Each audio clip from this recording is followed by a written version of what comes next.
How to use Apple Maps on Apple Watch. Press the digital crown on your Apple Watch to open the app list and tap the Maps app. Wait a moment for your current location to appear on the screen. Turn the digital crown to zoom in or out of the map view. Drag the map with your finger if you want to look around nearby areas. Tap the search option and use voice dictation scribble or the keyboard to enter a place.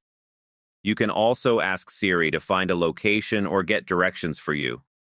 Select a place from the search results to open its location details. Tap the directions option to start planning a route.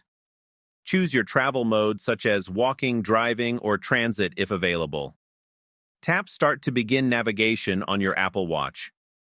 Follow the on-screen instructions while the watch gives haptic taps for turns.